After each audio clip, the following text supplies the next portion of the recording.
Première mesure de la Révolution, l'universalisation de l'éducation publique et gratuite pour tous est un pilier essentiel du développement durable.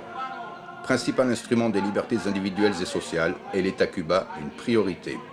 Par la volonté de tout un peuple et une qualité de l'éducation mondialement reconnue, Cuba, qui est en passe de devenir le pays le plus instruit au monde, est aussi dans ce domaine et au niveau international un exemple d'altruisme et de solidarité.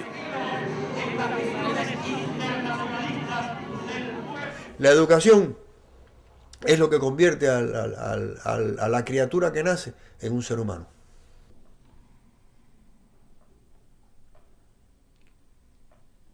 Pero en un ser humano viene la segunda pregunta: ¿y qué entiende usted por ser humano?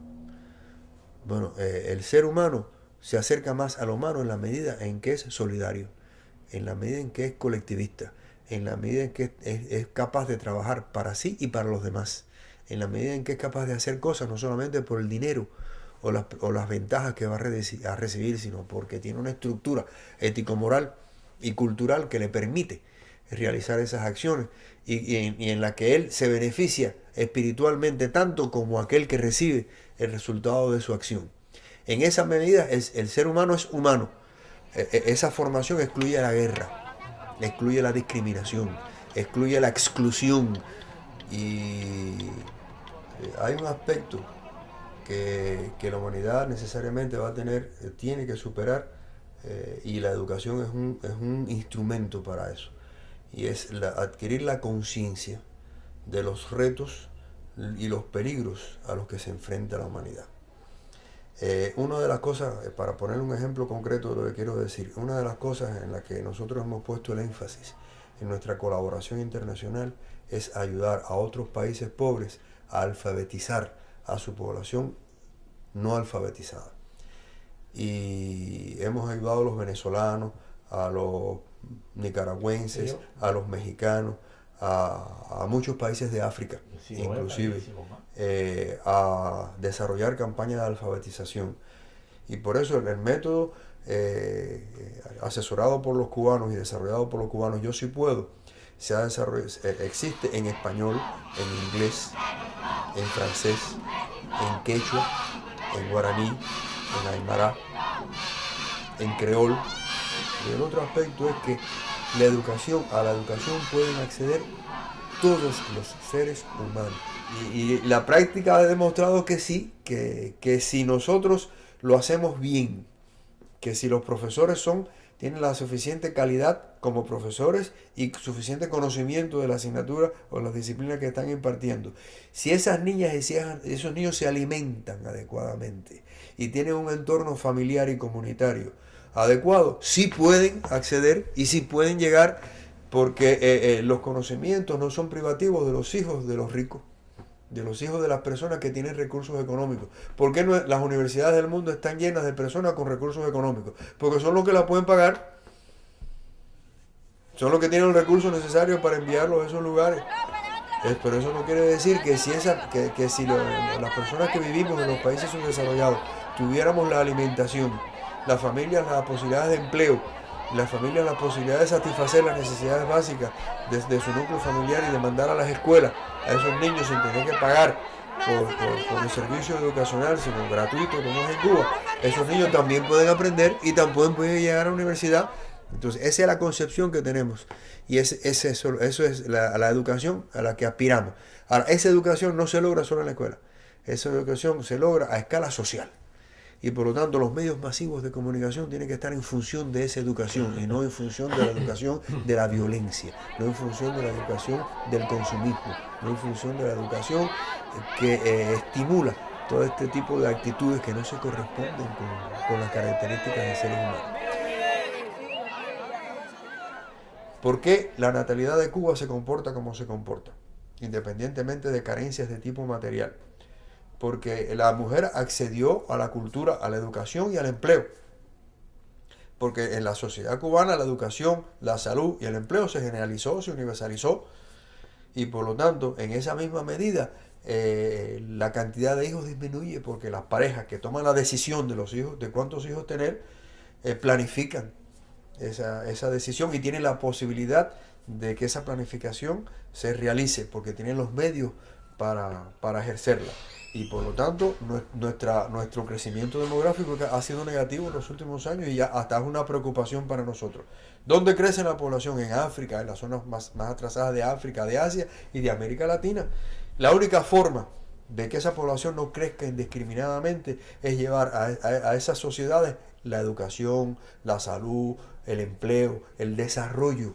Y por eso contribuimos a la educación, a pesar de nuestras limitaciones, de la afectación del bloqueo, compartimos nuestros escasos recursos con hermanos de África, Asia y América Latina. Se han graduado en Cuba cerca de 50.000 estudiantes extranjeros, principalmente de África y de América Latina, gratuitamente. ¿Cómo lo hemos podido hacer? A partir de esta concepción de la sociedad humana. No es posible. ¿Y por qué lo entiende nuestro pueblo? ¿Por qué entiende que nosotros invirtamos recursos en formar a estos estudiantes de otros países? Donde a veces tenemos que quitarle recursos a nuestras escuelas también. Porque esa educación solidaria ha ido ganando espacio. Esa es la concepción que tenemos y por eso se dedican tantos recursos a la educación. Usted podrá ver edificios que se están cayendo aquí en la ciudad de La Habana. Barrios que tenemos con muchos problemas de orden material, pero no podrá ver un niño que no vaya a la escuela.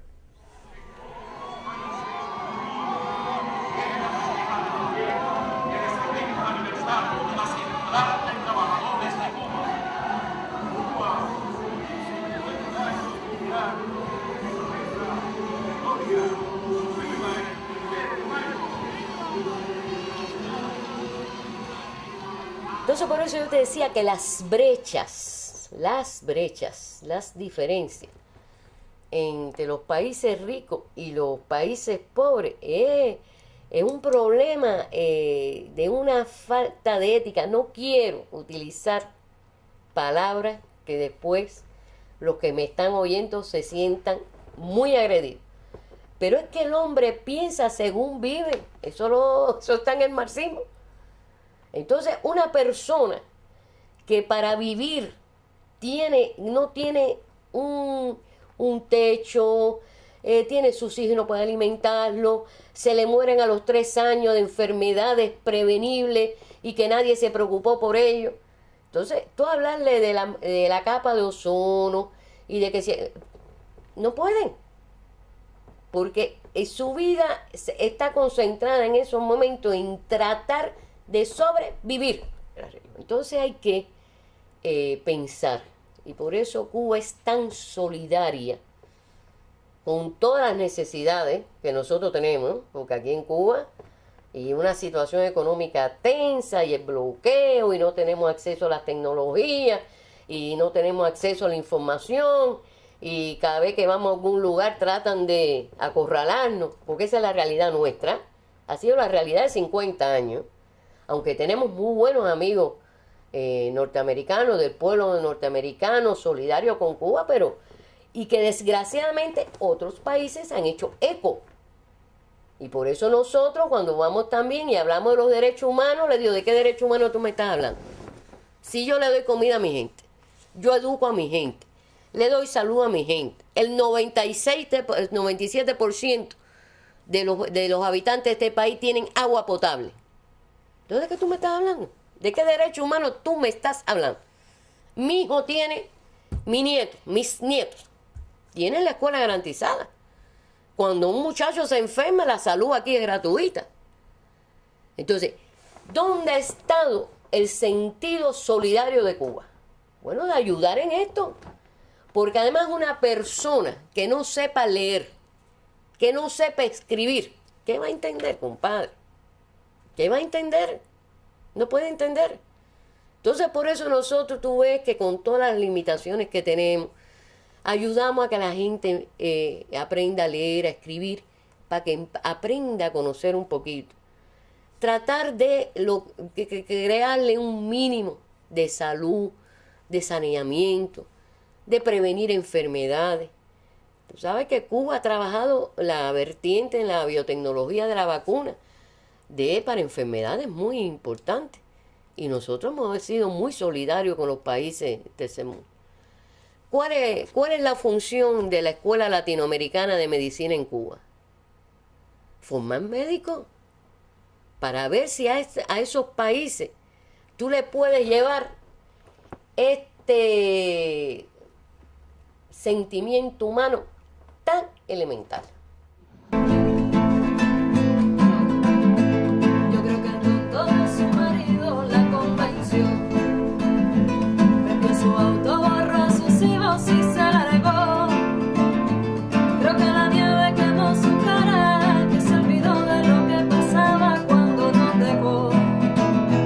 Creo que la educación que le dimos no alcanzó, que renegó del proletariado y su abnegación, que pudo más el capitalismo, que le comió hasta el cerebro mismo y la transformó. Contabilizar las causas para navegar.